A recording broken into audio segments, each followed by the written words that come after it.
اس کے بعد اس رات میں اللہ رب العزت بہت سے گناہگاروں کی، سب گناہگاروں کی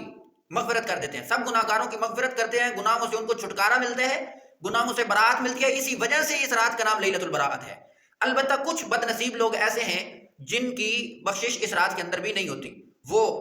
حدیث مبارکہ کے اندر موجود ہے۔ نمبر ایک، شرک کرنے والا، مشرک جو ہے اس کے گناہوں کی کبھی معافی نہیں ہوتی، کیونکہ اللہ رب العزت نے فرما دیا ان الشرک لظلم عظیم، شرک بہت بڑا جرم ہے۔ اللہ رب العزت نے قرآن میں فرمایا ان اللہ لا یغفر ان یشرک بہ ویغفر ما دون ذلک، اللہ شرک کے علاوہ سارے گناہ معاف کر سکتا ہے، شرک معاف نہیں کر سکتا، تو لہذا مشرک کی بھی اس رات کے اندر بخشش نہیں ہے۔ نمبر دو، قتل کرتا ہے جو کسی کو ناحق، اس کی بھی اس رات کے اندر بخشش نہیں ہے۔ اور نمبر تین، ناطے توڑنے والا، عزیزوں سے ناطے رشتے توڑنا، تعلق ختم کرنے والا جو ہے، حضور علیہ الصلوۃ والسلام نے تو ایک روایت کے اندر ارشاد فرمایا لا يدخل الجنت قاطع، یہ رشتے قطع کرنے والا جو ہے یہ کبھی جنت میں جائے گا ہی نہیں، تو لہذا ناطے توڑنے والا جو ہے اس کی بھی اس رات میں بخشش نہیں ہے۔ نمبر چار، شراب کا عادی جو ہے، شرابی آدمی جو ہے اس کی بھی اس رات میں توبہ قبول نہیں ہے، حتیٰ کہ وہ اس گناہ سے پھر جائے، یعنی کہ یہ جتنے بھی گناہ ہیں ان کو جب وہ چھوڑ دے گا، جو بھی اس میں سے کسی گناہ کے اندر مبتلا ہے، تب اس کی توبہ قبول ہوگی۔ اور نمبر پانچ، اپنی شلوار ٹخنوں سے نیچے رکھنے والا، اتنا سنگین جرم ہے، حضور علیہ الصلوۃ والسلام نے ارشاد فرمایا ما اسفل من الکعبین من الازار فی النار، کہ ٹخنوں کا جو حصہ پاجامہ کے نیچے چھپا رہے گا وہ جہنم میں جائے گا۔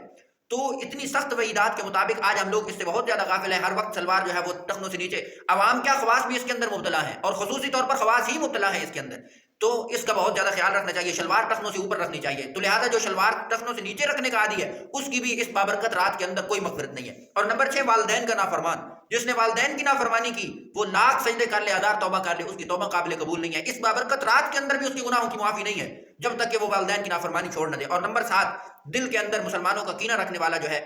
اس کی بھی اس رات کے اندر مغفرت نہیں ہے۔ تو لہٰذا یہ کچھ چند گنے چنے لوگ ہیں، ایسے گناہ ہیں یہ جو انسان کے اندر ہوں تو انسان کی توبہ قبول ہے ہی نہیں، حتیٰ کہ انسان ان گناہوں سے، ان 7 گناہوں سے توبہ کرے، اور ان گناہوں سے توبہ کرنے کے بعد اللہ رب العزت سے جب معافی مانگے گا تو پھر یہ ہے کہ اللہ رب العزت اس کی توبہ جو ہے اس کو قبول کر لیں گے۔ اور نمبر 8 یہ ہے کہ جھگڑا کرنے والا، جھگڑا کرنے والا انسان بھی کبھی اللہ رب العزت اس رات، اس بابرکت رات کے اندر جھگڑا کرنے والے کی بھی اللہ رب العزت بخشش نہیں کرتے۔ تو لہذا اس رات کے اندر کام مسنون جو ہے وہ کرنے کے یہ ہیں، رات کو عبادت جتنی ہو سکے، نفلی عبادت اتنی کرنی ہے، اس کے علاوہ قبرستان میں اگر کوئی جا سکتا ہے تو یہ جانا بھی مسنون ہے، اور اگلے دن اگر کوئی بندہ